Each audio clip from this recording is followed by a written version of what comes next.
Chapter 64 Vishnu as a Messenger. Om Shri Ganeshaya Namaha. Prahlada asked Gritsamada, why did Shanideva become sad? Please narrate the entire legend of Ravi's son Shani to me. Gritsamada said, O eminent ascetic, I shall narrate the sequence of events to clarify your doubts. Shani said to Shakti, O Mahamaya, one night I was engaged in worship of Surya in a meditative state.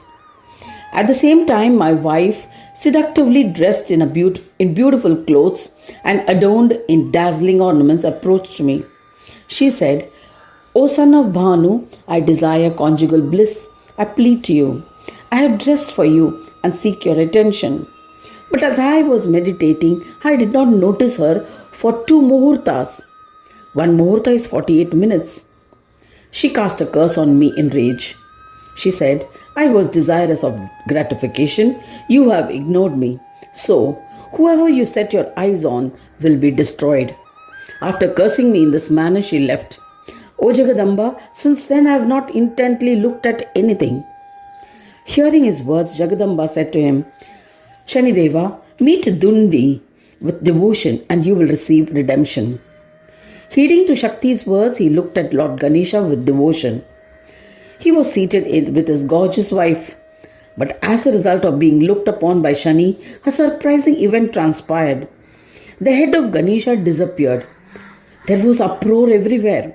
But in 1 muhurta is 48 minutes, he was seen once again with his head majestic and splendorous. As before, everyone was happy and sang the praise of Gajanana. Shani was also humbled and sang his praise. Shani said, O Gananatha, to the consort of Pushti, Vishwambara, to the one who is worshipped foremost, I bow to you repeatedly. Pushti is the mother who nourishes all. You reside in all, in the form of absolute authority, and nourish all. Hence you are the father of all. O Gananayaka, please forgive me for the offense I've committed. O illustrious Gajanana, I am your son. O Heramba, you are the eternal yoga. How can I praise you appropriately?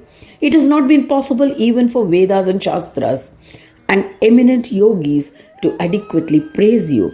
So I am offering my obeisance. Yet Shankara and other devas extol you according to their intellectual capacities.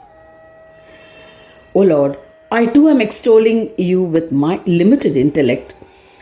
O Buddhikanta, O Siddhinatha, O Brahmapate, O Heramba, I bow to you. When you are Saguna, you are corporeal. When you are Nirguna, you are in the form of an elephant. You are the form of yoga and the form of peace, formed by the union of these 2 forms. My salutations to you, the embodiment of peace. It is said that a son saves his parents from Punnama Naraka. To Ganesha, son of Shiva, I bow to you.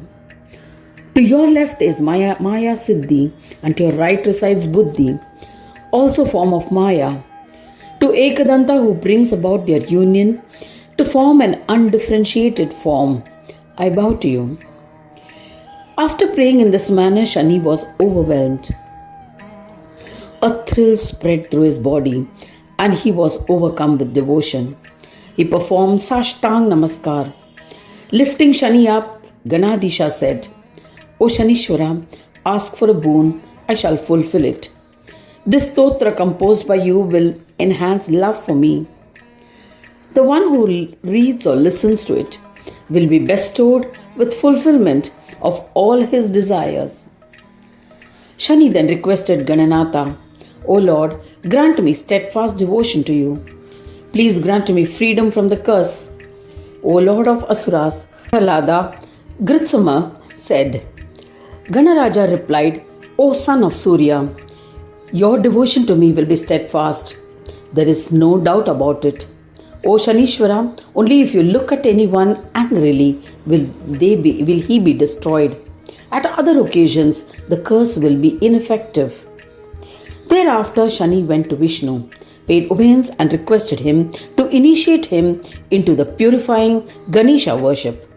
Vishnu taught him Ganesh Kavach Stotra and other stotras expounding the essence of Ganesh Gita and initiated him into the Ekakshara mantra of Ganesha. Shani bowed to him and returned home. Shani followed the path of Ganesh Yoga and became a Ganapatya. After the passage of a considerable period of time, one day, Ganesha, the one who loved his devotees, asked Shankara a heart-rending question. "O Father, why do you live in the forest along with the Devas and Munis? O Sadashiva, please explain the reason." Shankara was inspired by his devotion and happily replied, "The king of Asuras Durmati has conquered the whole world. Due to boons granted by Shakti, he has acquired sovereignty over the Brahmand. He has stripped us of our prosperity and has become the most powerful one." Gritsamada continued the narration. Hearing the words of Shiva, Gajanana was annoyed. He considered the welfare of Devas and said, "O Shiva, when I am your son, what can be impossible for you? I shall destroy the Mahadaitya. Witness my valor." Assuring thus, Gajanana prepared for battle. He mounted Mushaka and marched towards the Daitya king. Devas and devoted Munis followed him. He camped just outside the boundary of the town. He sent Chief Deva Vishnu as Duta to the Daitya. Vishnu tried to convince Durmati. He said, "As a result of severe austerities done by Shiva, Lord of Brahmanda Ganesha, who resides in Swananda Loka, was pleased. Shiva asked him to incarnate as a son as a boon. The one who has arrived is none other than Ganesha. He is the son of Shiva and husband of Pushti, my son-in-law. He has sent me to persuade you, O Durmati. The message is that you must cast aside your hatred for Devas and return to Patal Loka. Let the subjects be free to follow their own dharma and live fearlessly." Hearing these explanations presented by Janardana, Durmati replied, "I would have exhibited my prowess and killed you, but I shall spare you because you are a Duta. Who is this Lord of Swananda who has the courage to support Devas? I shall kill this Gajanana with one blow." Vishnu returned and conveyed Durmati's message to Ganesha. Vignapa was infuriated. He mounted his Mushaka and wielding his sharp weapons advanced to teach Durmati a lesson. Devas also accompanied him. Thus ends the 64th chapter titled Vishnu as a Messenger in the second Khanda of the Purana Upanishad, Srimad Mudgal Puran, describing the legends of Ekadanta. Dedicated to Sri Gajanana. End of chapter 64.